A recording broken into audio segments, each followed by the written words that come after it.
गुलाबी हवा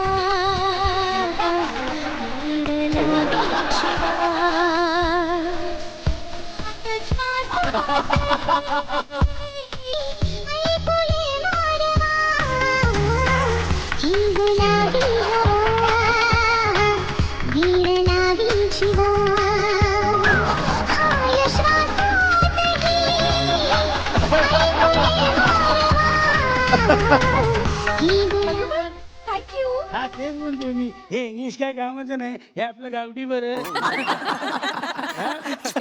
ए? मी गुलाबराव या गावचा अण्णा नाईक. अण्णा नाईक? अरे अण्णा नाईकांच्या बंदुकातली गोळी पण मोठी असते तुझ्यापेक्षा. गावच्या सगळ्या पाखरांवर माझी नजर असते. खरंच? हा मग हे पाखरं खाते तो लाईटवर संध्याकाळी ते सगळे पाखरं खाते. गावात त्याला 100-100 रुपये देऊन बोलवतात पाखरं खाण्याकरता.